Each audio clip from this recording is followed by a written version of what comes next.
कहानी का पात्र कौन है। कई बार ऐसा होता है कि कहानी का पात्र कोई और होता है, परंतु लिखते लिखते आप भूल जाते हैं और स्वयं के बारे में ही लिखना शुरू कर देते हैं। तो ऐसा नहीं होना चाहिए। और जब भी आप निबंध लिख रहे हैं तो ये भी ध्यान रखें, समय का ध्यान रखें और अपनी कहानी को पूरा करें और अंत में अपनी कहानी पर जांच अवश्य करें। और एक बात और मैं आपको बताना चाहूंगी कि यदि आप डिक्शनरी का प्रयोग करना चाह रहे हैं तो आप डिक्शनरी का प्रयोग करना सीख लें और जब प्रश्न क्रमांक लिखना ना भूलें और पेंसिल का प्रयोग बिल्कुल ना करें।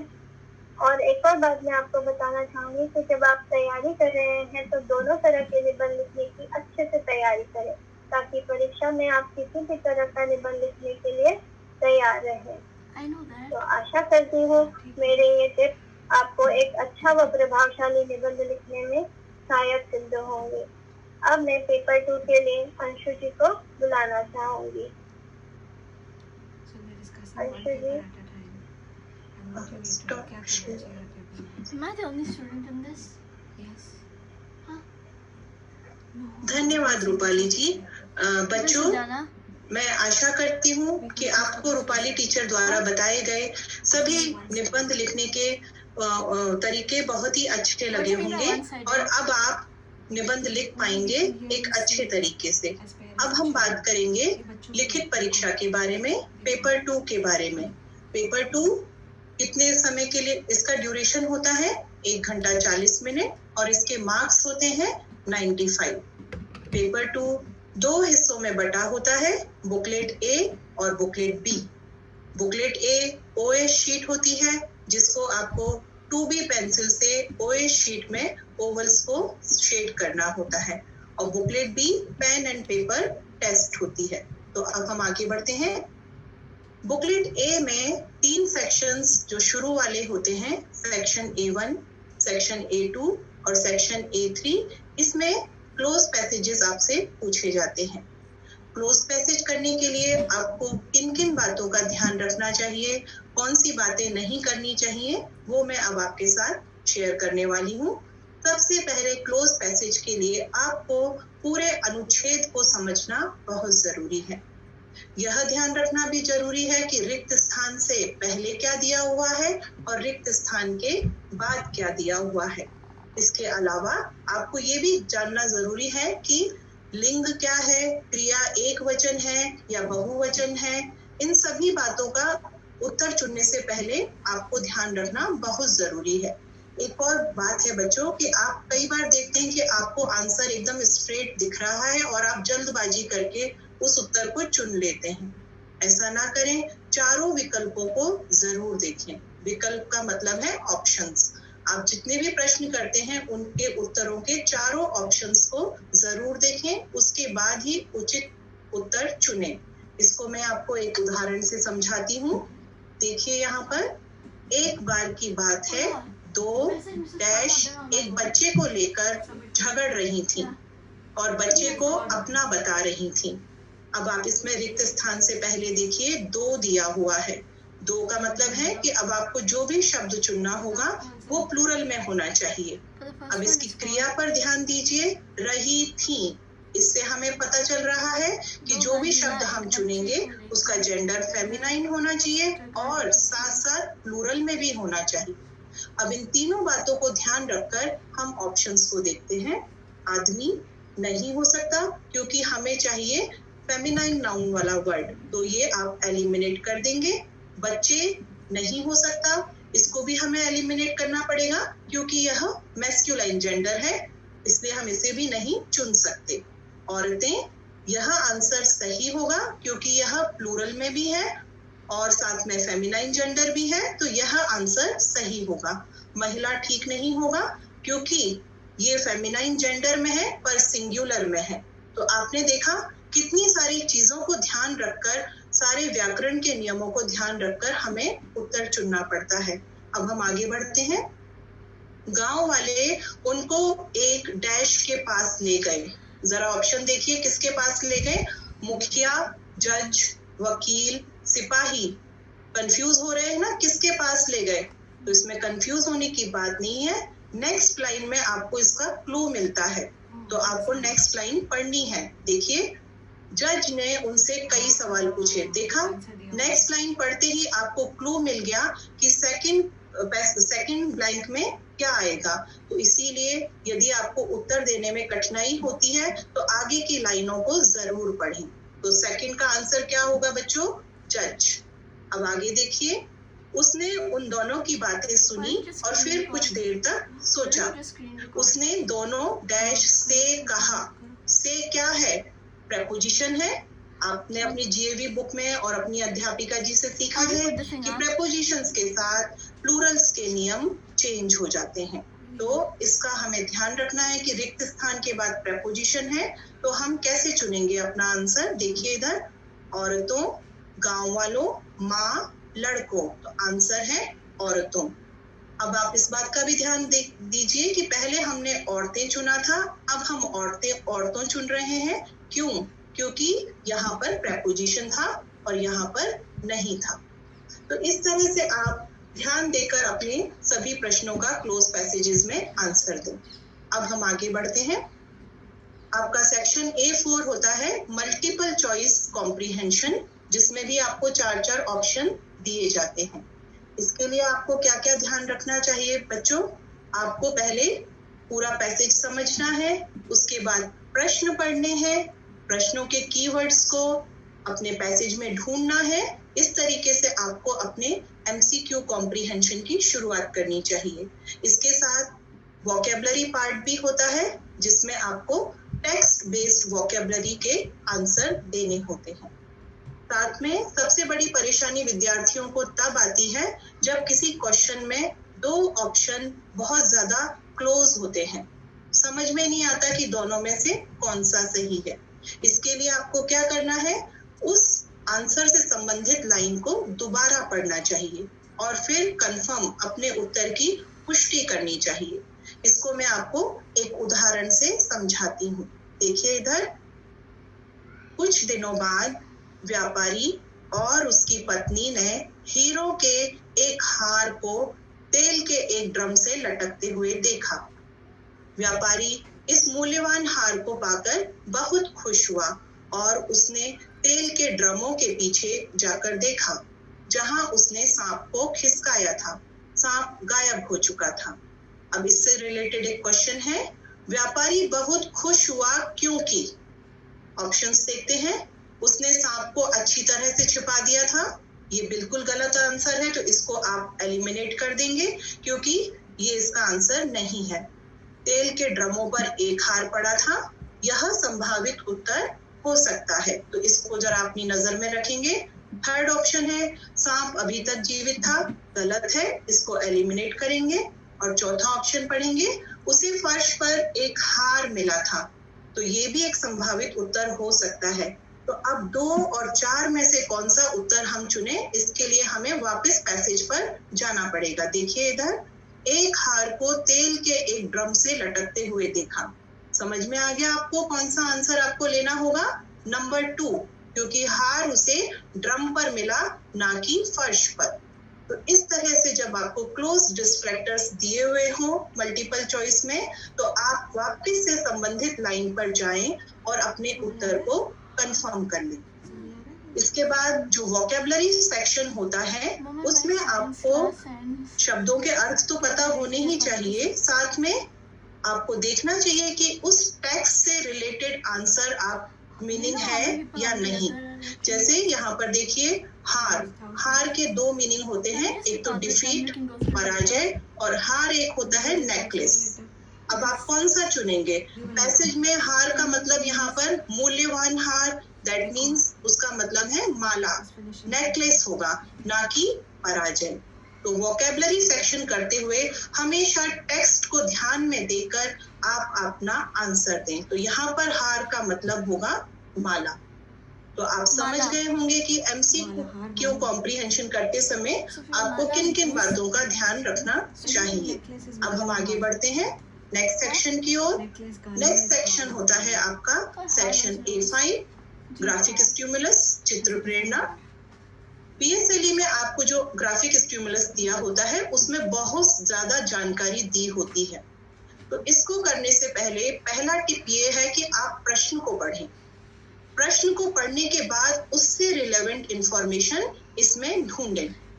ठीक है, तो जैसे आपको कुछ शब्दों के मतलब भी मालूम होने चाहिए कि जैसे बच्चों को नहीं पता होता है आयोजनकर्ता, प्रायोजक, लेखक, इन सब के क्या मीनिंग है। तो आपकी वोकेबलरी इन सभी शब्दों के बारे में आपको मालूम होना चाहिए। प्रश्नों को पहले पढ़ लें, विषय वस्तु और उसके उद्देश्य को समझें, दिनांक जो दी होती है उसको भी ध्यान से अंडरलाइन करें अपने प्रश्न पत्र पर, और यदि दिन गिनने को कहा जाए आपसे तो पहले व आखिरी दोनों दिनों को गिने। सप्ताह, सप्ताहांत के दिन, इन सभी बारे में जो भी इंफॉर्मेशन दी है उसको अंडरलाइन करें। इसी के साथ समय, कार्यक्रम का स्थान, मूल्य, शर्तें, ये सभी जानकारी और ये सभी शब्द आपको मालूम होने चाहिए। एक और खास बात, छोटी से छोटी जानकारी पे ध्यान दें। ऐसा ना सोचे कि नीचे छोटे अक्षरों में लिखा हुआ है तो इसको छोड़ दो, ऐसा नहीं करना है। छोटी से छोटी जानकारी पर भी ध्यान देना है। जैसे देखिए यहाँ पर उदाहरण है, प्रतियोगिता में जो पकवान विजयी होंगे उन्हें क्या दिया जाएगा। तो अब आपको इसके लिए देखना पड़ेगा कि जो विजयी पकवान होंगे उससे संबंधित लाइन कहाँ दी हुई है। देखिए यहाँ पर विजेता पकवानों की प्रस्तुति और चखना, इसको जैसे आपने अंडरलाइन किया, अब आप ऑप्शंस पढ़िए। चखने के लिए बांटा जाएगा, स्टॉल्स पर बेचा जाएगा, स्थानीय फोटोग्राफर को दे दिया जाएगा, परोपकारी संस्था को दान किया जाएगा। क्या आंसर है, समझ गए आप लोग? पहला होगा चखने के लिए बांटा जाएगा। तो ग्राफिक स्टिमुलस के लिए पहले प्रश्नों को पढ़ें और सभी जानकारियों पर ध्यान दें। अब हम अपने नेक्स्ट सेक्शन में जाएंगे जो कि होगा बुकलेट बी, जिसके लिए आपको जरूरत पड़ेगी पेन की। ये आपको पेन से करना होता है। बुकलेट बी में सबसे पहले होगा सेक्शन B6, मुहावरे, लोकोक्तियां और सह प्रयोग।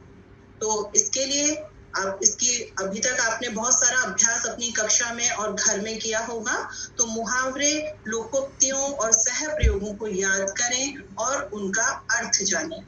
एक और टिप है कि आप मुहावरों के अर्थ को अच्छे से जान सकें तो हिंदी में बातचीत के दौरान अपनी अध्यापिका, दोस्तों और माता पिता के साथ मुहावरों का प्रयोग करें ताकि आप उनसे परिचित हो सके कि मुहावरों का सही अर्थ क्या है। नोट्स बनाएं। और एक और खास बात, एक समान दिखने वाले मुहावरों और सह प्रयोगों का अंतर समझें। जैसे मैंने उदाहरण दिया है, आदर सत्कार और आदर सम्मान। क्या अंतर है इन दोनों में? आदर सत्कार का मतलब है अपने गेस्ट को वेलकम करना, हॉस्पिटैलिटी करना, और आदर सम्मान का मतलब है रेस्पेक्ट करना।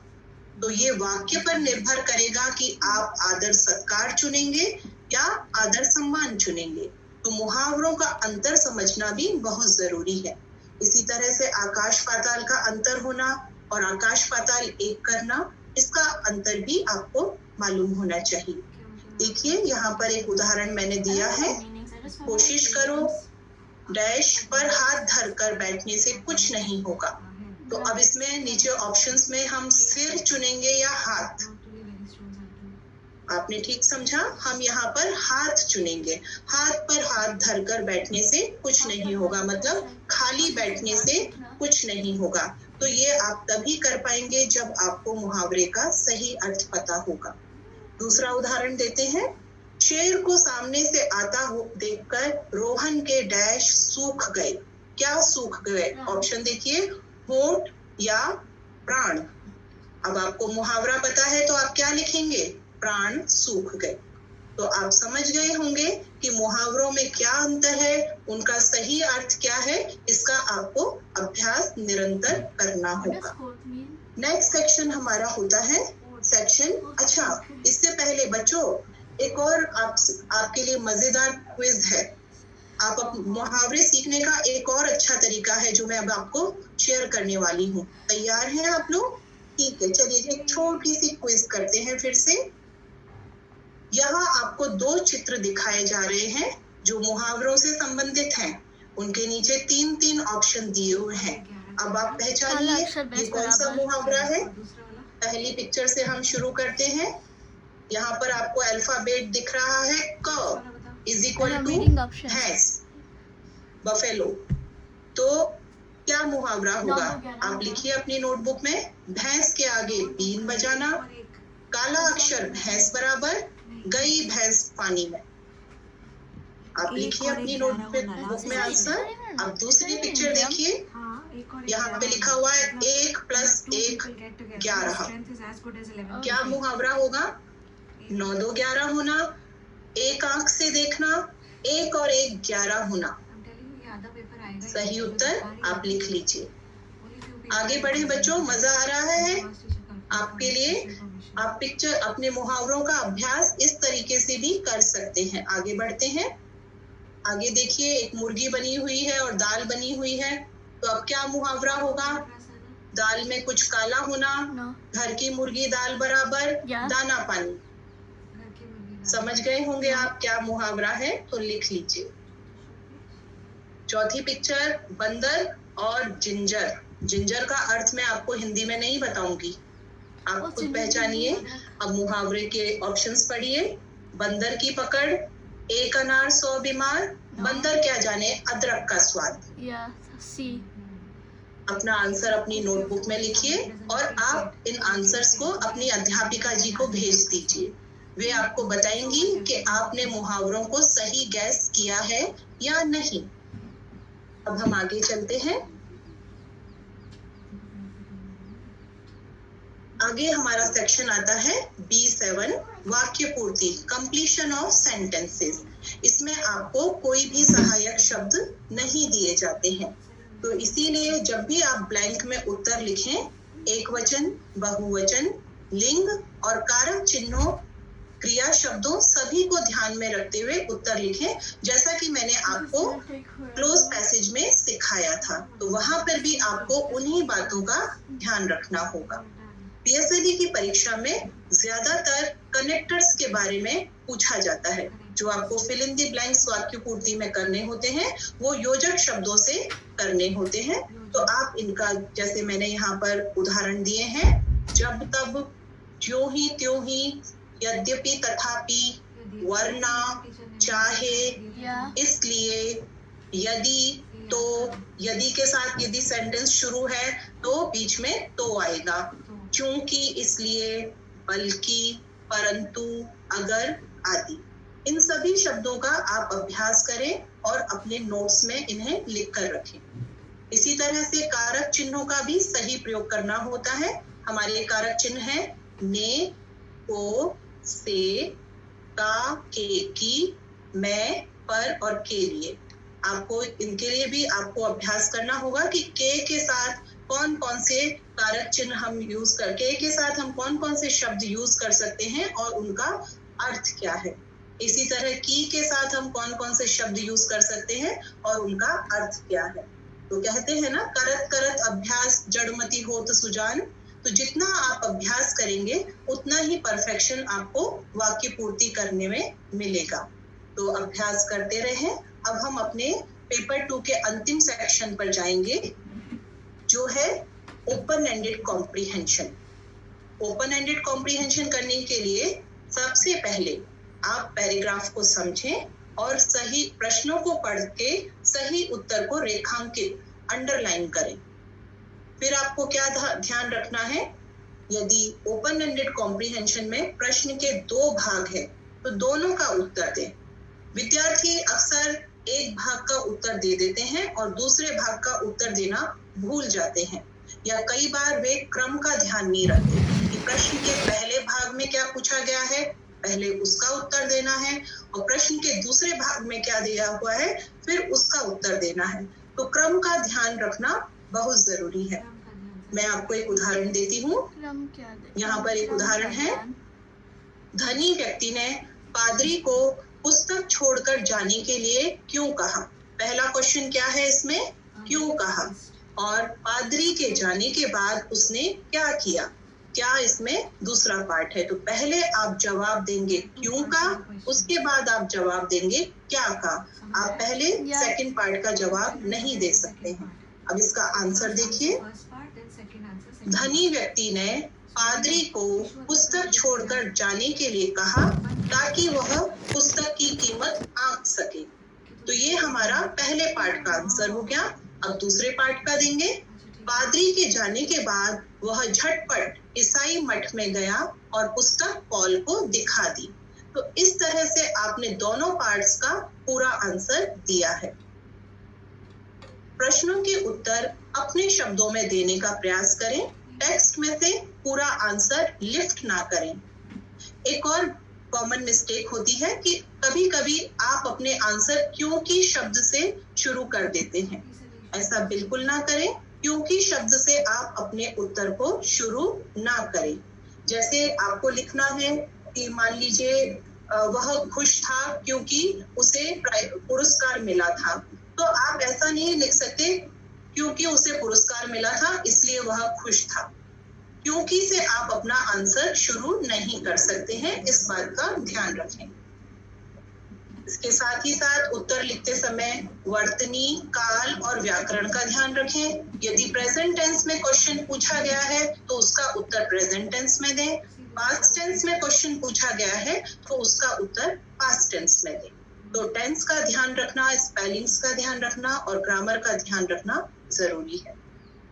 अच्छा, पीएसएलई की परीक्षा में आपसे लास्ट का क्वेश्चन मोस्टली ऐसे पूछा जाता है, जो भी कैरेक्टर पैसेज का होता है उसकी विशेषताएं बताएं कि वह कैसा व्यक्ति था।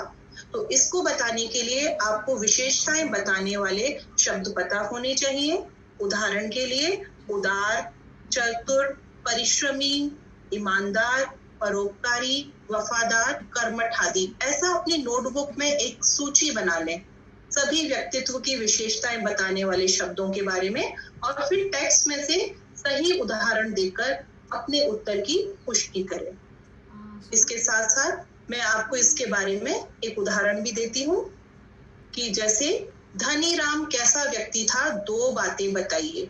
अब आपको उसकी पर्सनैलिटी के बारे में बताना है, कैसा व्यक्ति था, तो आपको इनमें से टेक्स्ट में जो भी रिलेवेंट हो इनमें से कोई शब्द चुनकर अपने उत्तर को सिद्ध करना होगा।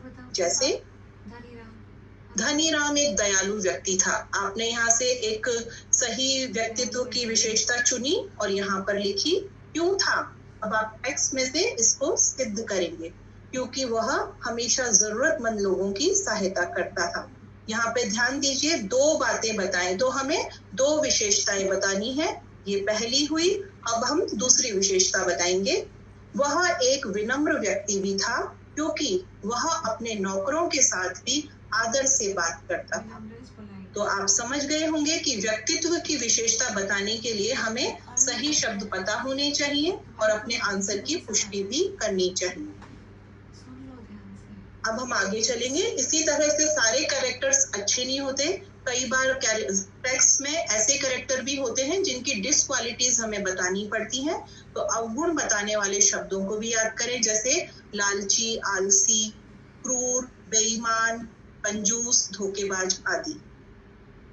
इसके बाद और भी सभी तरह के क्वेश्चंस की मैं यहाँ बात कर रही हूँ ताकि आप ठीक से समझ जाएं। भावनाएं, फीलिंग्स व्यक्त करने वाले शब्दों को याद करें, जैसे खुश, उदास, दुखी, हैरान, क्रोधित, चिंतित, भयभीत। एक क्वेश्चन मैं आपको इसके लिए दिखाती हूँ। नए होटल को लेकर स्वागत अधिकारी और बुजुर्ग आदमी की 2 भावनाओं का वर्णन कीजिए। 2 भावनाएं हमें बतानी है। तो भावनाओं के मैंने अभी आपको ऊपर उदाहरण दिए। कैसे आंसर करेंगे हम इसको देखिए। स्वागत अधिकारी बुजुर्ग की बातें सुनकर हैरान था। पहली भावना आ गई यहाँ पर कि वो बहुत सरप्राइज था क्योंकि उसे विश्वास नहीं हो रहा था कि उसे शहर के सर्वश्रेष्ठ होटल का प्रबंधक बना दिया गया था। सिर्फ हैरान लिखना ठीक नहीं, पूरा नहीं होता, उसके साथ आपको उसकी पुष्टि भी करनी पड़ेगी पैसेज में से लाइन लेकर कि क्यों हैरान था। फिर दूसरी भावना, बुजुर्ग आदमी काफी खुश था तथा गर्व महसूस कर रहा था क्योंकि उसके नए होटल के लिए उसे काबिल और उचित प्रबंधक मिल गया था। तो बुजुर्ग आदमी की भावना कैसी थी? खुश और गर्व महसूस करने वाली। मैं आशा करती हूँ कि आप समझ गए होंगे कि अलग अलग प्रश्नों के उत्तर किस प्रकार से देने हैं। एक और बात, आपके जो टेक्स्ट होते हैं उसमें मैं करके पूरा पैराग्राफ लिखा होता है, तो उसमें मैं का मतलब लेखक होता है, ना कि आप।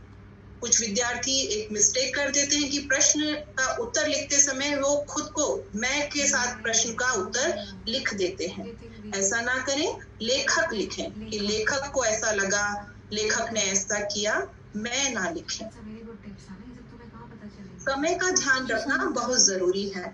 आप ओपन एंडेड कॉम्प्रिहेंशन के लिए कम से कम 30 या 35 मिनट का समय रखें, क्योंकि इसको करने में समय लगता है। तर्क संगत उत्तर दें टेक्स्ट से रिलेटेड, और इतना ध्यान रखें कि एक बार अपने उत्तरों की जांच अवश्य कर लें। आप स्वयं जांच करेंगे तो आपको अपनी स्पेलिंग्स और ग्रामर की कुछ मिस्टेक्स तो आप ठीक ही कर पाएंगे। तो अपने उत्तरों की एक बार जांच अवश्य करें। तो बच्चों, पेपर 2 के लिए मैंने जो आपको अभी ये सारे टिप्स बताए हैं, ये सब आपको परीक्षा में मददगार साबित होंगे। अब हम चलेंगे पेपर 3 के बारे में। आपको याद है ना पेपर 3 क्या है? पेपर 3 होता है लिसनिंग कॉम्प्रिहेंशन, जिसमें आपको ऑडियो सुनाया जाता है और यह 15 मार्क्स का होता है। सबसे खास लिसनिंग नाम है, तो सबसे खास बात क्या होगी? आपको ध्यान से सुनना ही होगा।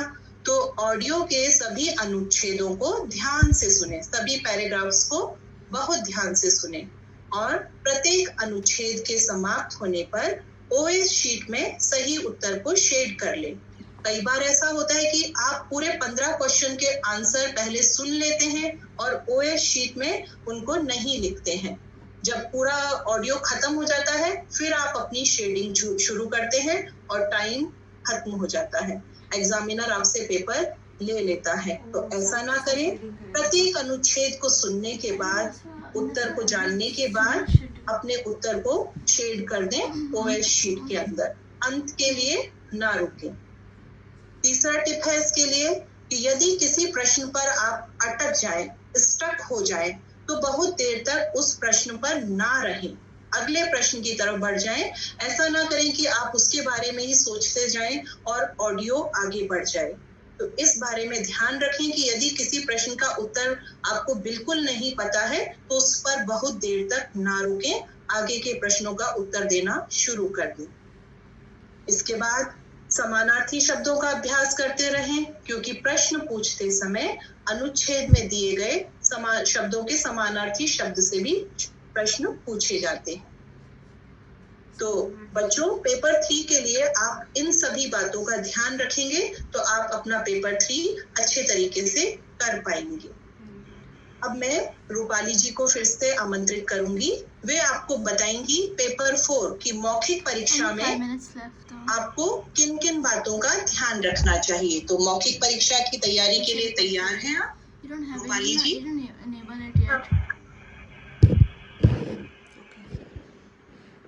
Just see if it's coming properly. कोई बात नहीं बेटा, 5 minutes. How's she supposed to share? वैसे halfway through आई हो। How is she supposed to share everything in 5 minutes? क्या पता लास्ट पेपर किस चीज का, इतना ज्यादा बड़ा नहीं होगा। तो बच्चों, चलिए अब हम चलते हैं पेपर 4 ओरल की तरफ। पेपर 4 ओरल में रीडिंग, पेपर 4 ओरल के 3 भाग होते हैं। पहला रीडिंग अलाउड, जो कि 20 मार्क्स का होता है। दूसरा पिक्चर डिस्क्रिप्शन, वो भी 20 मार्क्स का होता है। तीसरा भाग होता है पिक्चर इंटरप्रिटेशन, जो कि 10 मार्क्स का होता है, जिसमें आपसे 2 प्रश्न पूछे जाते हैं, जो कि 5 मार्क्स के होते हैं। इस तरह आपका पूरा ओरल एग्जामिनेशन 50 मार्क्स का होता है। अब जब आप एग्जाम देने जाते हैं तो सबसे पहले आपको प्रिपरेशन टाइम दिया जाता है। तब आपको क्या करना चाहिए? सबसे पहले आपको गद्यांश को ध्यान से पढ़ लेना चाहिए, उसे समझ लेना चाहिए। उसी के साथ साथ यदि गद्यांश में कोई कठिन शब्द आए हैं तो उन्हें 2-3 बार दोहरा लेना चाहिए, और चित्र में दिए गए मुख्य बिंदुओं को ध्यान से समझ लेना चाहिए। जैसे यदि चित्र में कोई घटना घटी है तो उसके बारे में आपको उसको समझ लेना चाहिए, और वो किस स्थान का चित्र है ये भी आपको ध्यान से समझ लेना चाहिए। और चित्र वर्णन आप किस बिंदु से शुरू करेंगे, उसके बारे में आप क्या क्या कहेंगे, किन मुहावरों या लोकोक्तियों का प्रयोग करेंगे, आपको अपने मस्तिष्क में एक संक्षिप्त योजना बना लेनी चाहिए। अब हम चलते हैं रीडिंग की तरफ। जब आप रीडिंग करते हैं तो आपको इन बातों का ध्यान रखना चाहिए। पहला, इंटोनेशन, आपकी आवाज में उतार चढ़ाव होना चाहिए। दूसरा, एक्सप्रेशन, मतलब अभिव्यक्ति, जब आप डायलॉग पढ़ रहे हैं तो आपके एक्सप्रेशन होने चाहिए। तीसरा, प्रोनाउंसिएशन, मतलब उच्चारण, शब्दों का उच्चारण सही तरीके से करना चाहिए। चौथा, पंक्चुएशन, मतलब विराम चिन्ह, यदि गद्यांश में कहीं भी अल्प विराम है, पूर्ण विराम है, तो आपको रुकना चाहिए। उसी के साथ साथ आपको फ्लुएंटली पढ़ना चाहिए और आपकी रीडिंग में एक्यूरेसी भी होना चाहिए, मतलब शुद्धता। आपको सभी शब्दों को सही तरीके से पढ़ना चाहिए, तभी आपकी रीडिंग एक फ्लुएंट रीडिंग विद अंडरस्टैंडिंग मानी जाती है। यहाँ पर मैं आपको एक उदाहरण के द्वारा समझाना चाहूंगी। कई बच्चे जब पढ़ते हैं तो वे इस तरह पढ़ते हैं, जैसे बिरजू थका हारा अपनी झोपड़ी में लौटा, उसका उतरा हुआ मुख देखकर उसकी पत्नी ने पूछा, आज भी आपको काम नहीं मिला? उसने कुछ नहीं कहा। झोपड़ी में अंधियारा छाया था। बिरजू की पत्नी ने दीपक जलाते हुए कहा, बहुत जरा सा तेल है, पता नहीं यह दीपक भी कितनी देर जलेगा। तो बच्चों देखिए, मैंने पैराग्राफ को पढ़ा तो पूरा पढ़ा, परंतु मैंने कई शब्दों के उच्चारण गलत किए और जहाँ पर डायलॉग थे मैंने उसे एक्सप्रेशन के साथ नहीं पढ़ा। जहाँ विराम चिन्ह थे मैं वहाँ पर बिल्कुल नहीं रुकी और अंधियारा शब्द मुझे पढ़ते नहीं आ रहा था, मैं वहाँ रुक गई थी। तो जब आप पढ़ते हैं तो इस तरह की गलतियाँ ना हो। अब मैं आपको सही तरीके से पढ़कर बताऊंगी।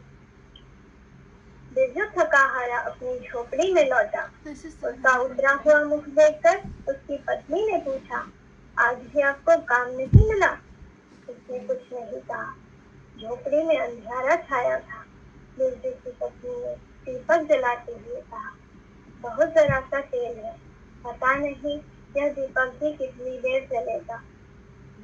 तो देखिए बच्चों, अभी मैंने जब पढ़ा तो डायलॉग को पढ़ते समय एक्सप्रेशन के साथ पढ़ा, विराम चिन्हों पे मैं रुकी थी और शब्दों का सही उच्चारण किया। अब आप यहाँ देख सकते हैं कि मैंने ये हरा रंग से जो शब्दों को हाईलाइट किया है, उनको उच्चारण करते समय में मैंने गलत पढ़ा था। जैसे थका हारा को मैंने तका हारा पढ़ा था, चोपड़ी को मैंने चोपड़ी पढ़ा था, मुख को पढ़ते समय मैंने मुख पढ़ा था। तो इसी तरह अब मैंने यहाँ पर गुलाबी रंग का प्रयोग विराम चिन्हों के लिए किया है ताकि आप आसानी से समझ सके। और तीसरा रंग नीले रंग का प्रयोग मैंने अभिव्यक्ति मतलब एक्सप्रेशन के लिए किया है। अब मैं आपको बताना चाहूंगी कि पढ़ते समय आपको इन कठिन शब्दों का भी अभ्यास करना चाहिए। आपने देखा होगा कि PSLA बुक्स में कुछ शब्द अलग फॉन्ट में लिखे होते हैं, जैसे चिन्ह, पत्नी, प्रश्न, परंतु इनके उच्चारण अलग नहीं है। इनके उच्चारण सेम ही होते हैं, चिन्ह, पत्नी, प्रश्न, प्रश्न। तो आपको इन शब्दों का अभ्यास करना चाहिए। मैंने यह भी देखा है कि जब आप दृश्य पढ़ते हैं तो इसको आप हश्य पढ़ते हैं, जो कि गलत होता है। इसी तरह आपको अम की मात्रा वाले शब्दों का भी अभ्यास करना चाहिए। कई बार अम की मात्रा का उच्चारण न होता है, जैसे कि प्रबंध में उच्चारण न है, और कई बार अम की मात्रा का उच्चारण न होता है, जैसे कि संबंध। इसी के साथ साथ आपको संयुक्त अक्षर का भी अभ्यास करना चाहिए, जैसे अस्तित्व, व्यक्तित्व, और आहा मात्रा वाले शब्दों का भी अभ्यास करना चाहिए, जैसे क्रमशः, प्रातः। इसी के साथ साथ मैं यहाँ पे आपको ये भी बताना चाहूंगी कि जब आप शब्दों का उच्चारण करते हैं तो जैसे थोड़ा को आप थोड़ा पढ़ते हैं, खेलना को खेलना पढ़ते हैं, कुछ को कुछ पढ़ते हैं, जो कि गलत है। अब अगर गद्यांश में र की मात्रा वाले शब्द होते हैं तो आपको यह ध्यान रखना चाहिए कि अगर र की मात्रा अक्षर के नीचे लगी है तो आपको उसे अक्षर के बाद पढ़ना चाहिए, जैसे क्रम, वक्र, प्रातः, प्रकार, रक, से, और यदि द की मात्रा शब्द के ऊपर लगी है तो आपको उसे अक्षर से पहले पढ़ना चाहिए, जैसे तर्क, पर, शर, जर, पर, तर आदि। अब मैं आपको यहाँ पे ये बताना चाहूंगी कि कई शब्दों मैं आपको यह बताना चाहूंगी कि एक ही शब्द को कई तरह से हम अभिव्यक्त कर सकते हैं, मतलब अलग अलग तरह से एक्सप्रेस कर सकते हैं।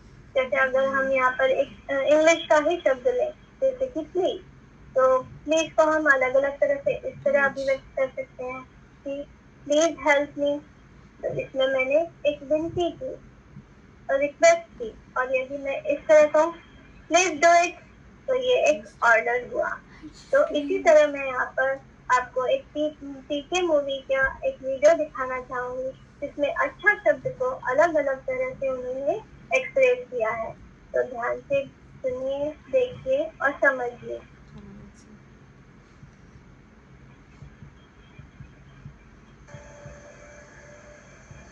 आपका लागत है हमारी स्टोरी नॉनसेंस है। और नहीं तो क्या, तुम्हारे प्लेनेट की राष्ट्रीय भाषा भोजपुरी है। अरे हमरे गोले पे तो कौन भाषा ही नहीं है, माइंड से बतियाते हैं, कौन कंफ्यूजन ही नहीं। यहाँ तो बोलते कुछ है और मतलब कुछ और निकलता है। एक एक शब्द के चार चार मतलब, ऐसे मुंडी हिलाओ और बोलो अच्छा है अच्छा है, मतलब सब ठीक ठाक है, वेरी गुड। आंख बड़ी करके बोलो अच्छा है तो मतलब साफ में है। तुम्हारी अम्मा का एक्सीडेंट हो गया, अच्छा साफ। फिर गुस्सा आता है तो आवाज लॉर्ड हो जाती है, अच्छा हमको सिखा रिया है, अच्छा। और जब सोचते हैं तो लंबा वाला अच्छा अच्छा। शब्द के साथ साथ एक्सप्रेशन पर भी ध्यान देना पड़ता है, तब जाके बात समझ में आती है ससुरी। कंफ्यूजन है, पूरा 6 घंटा लगा हमको भोजपुरी सीखने में। तो बच्चों, अभी आपने देखा कि उन्होंने अच्छा शब्द को अलग अलग तरह से एक्सप्रेस किया है। तो आप समझ ही गए होंगे कि हम एक शब्द को कई तरह से एक्सप्रेस कर सकते हैं। अब हम चलते हैं चित्र वर्णन की तरफ। जब भी आप चित्र वर्णन कर रहे हो तो सबसे पहले आपको जगह का नाम बताना है। जैसा कि आप देख सकते हैं कि यह चित्र खरीदारी केंद्र के सामने के दृश्य को दर्शाता है। फिर आपको वहाँ चित्र में दिखाई दे रहे लोगों के बारे में बताना है, उनकी वेशभूषा के बारे में बताना चाहिए, उन्होंने क्या पहना है इसके बारे में आपको बताना है। उसके साथ साथ आपको दिन, समय, मौसम के बारे में बताना चाहिए। जैसा कि हम देख सकते हैं कि इस चित्र में कुछ लोगों ने कोट पहना है, स्वेटर पहनी है, तो हम ये कह सकते हैं कि यह सर्दी का मौसम है। और यहाँ पर आप देख सकते हैं कि महिलाओं के हाथ में थैले दिखाई दे रहे हैं, शायद वे खरीदारी करने आई हैं, और तो यह दोपहर का समय हो सकता है। तो आप इस तरह चित्र को देखकर अंदाजा लगा सकते हैं और दिन, समय और मौसम के बारे में बता सकते हैं। उसके बाद आपको चित्र वर्णन मुख्य बिंदु से शुरुआत करनी चाहिए। जैसे कि हम और मुख्य बिंदु बताते समय आपको पृष्ठभाग, अग्रभाग, चित्र का ऊपरी भाग, निचला भाग, इन शब्दों का प्रयोग करना चाहिए। तो जैसे कि आप देख सकते हैं चित्र के अग्रभाग में एक धारीदार कमीज पहनी महिला एक बच्चे को दौड़ने से रोकने की चेष्टा कर रही है, क्योंकि ऐसा करने से वह तेज गति से आ रही साइकिल से टकरा सकता है और वह गिर भी सकता है और साइकिल चालक भी गिर सकता है और उनको गंभीर चोट भी आ सकती है। तो यहाँ पर हम एक लोकोक्ति का भी प्रयोग कर सकते हैं, जैसे कि सावधानी होती तो दुर्घटना घटी। और इसी तरह आपको सभी मुख्य बिंदुओं के बारे में समझाना चाहिए, उनका पूरी तरह से विस्तार से वर्णन करना चाहिए। अब यहाँ पे आप दूसरे मुख्य बिंदु में देख सकते हैं कि यह आदमी तेज ध्वनि में संगीत सुन रहा है, जिससे उसके पास बैठे हुए लोगों को असुविधा हो रही है। तो यह एक अनुचित कार्य है, निंदनीय कार्य है। आप इस तरह की शब्दावली का प्रयोग कर सकते हैं। और इस तरह आप सभी मुख्य बिंदुओं का वर्णन करते हुए उसके बाद आपको अन्य गतिविधियों के बारे में वर्णन करना चाहिए। जैसे कि अग्रभाग में आप बता सकते हैं कि आसमान को छूती हुई इमारतें दिखाई दे रही हैं और कुछ पेड़ पौधे दिखाई दे रहे हैं जो कि वहाँ की शोभा को बढ़ा रहे हैं और वहाँ के वातावरण को शुद्ध कर रहे हैं। तो इस तरह आप चित्र में दिखाई दे रही हर गतिविधि, हर चीज के बारे में आपको बताना चाहिए और अपने मत या विचार जरूर देना चाहिए और एक ही फ्रेज का यूज नहीं करना चाहिए, अलग अलग फ्रेजेस का प्रयोग करना चाहिए, जैसे मुझे लगता है, मेरे विचार से, मेरे दृष्टिकोण से आदि।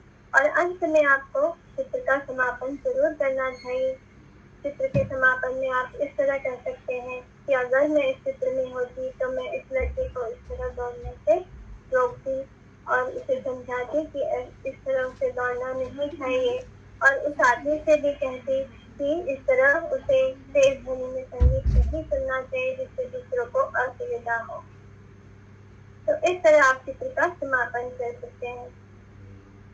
और एक महत्वपूर्ण बात मैं आपको बताना चाहूंगी, आप कई बार यह गलती कर बैठते हैं कि चित्र के नीचे जो बॉक्स दिए रहते हैं उसमें से पहला बॉक्स जो होता है उसमें जो प्रश्न दिए होते हैं वो चित्र वर्णन के लिए होते हैं, परंतु आप उसी को पिक्चर इंटरप्रिटेशन के प्रश्न पढ़ के उसका उत्तर दे देते हैं। तो यह बात ध्यान रखिए कि ये प्रश्न चित्र वर्णन के लिए होते हैं। यदि आप चित्र का वर्णन बिल्कुल नहीं कर पा रहे हैं तो आपको यहाँ से प्रश्नों को पढ़कर उनका उत्तर देना चाहिए।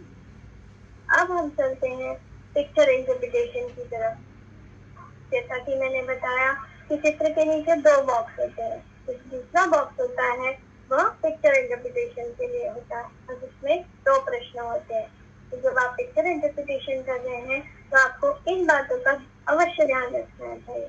आपको प्रश्न क्रमांक जरूर पढ़ना चाहिए और दिए गए प्रश्नों को उच्च स्वर में यदि आप पढ़ेंगे तो आप प्रश्नों को आसानी से समझ पाएंगे। प्रश्नों के उत्तर विस्तार से देना चाहिए, चाहे वो आपने अपने चित्र वर्णन में आपने उसका वर्णन कर दिया है फिर भी आपको दोहराना चाहिए।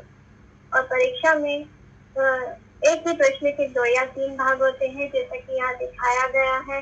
तो आप इस तरह पढ़ सकते हैं, प्रश्न भी बताइए कि धारीदार कमीज वाली महिला और लड़का कौन है और बाद में वह लड़के से क्या कहेगी। तो देखिए यहाँ पर 2 प्रश्न हैं, कौन और क्या कहेंगी।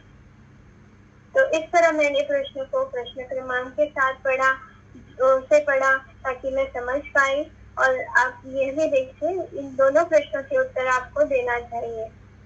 जैसे कि धारीदार कमीज वाली महिला और लड़का, मुझे लगता है कि उन दोनों के बीच माँ और बेटे का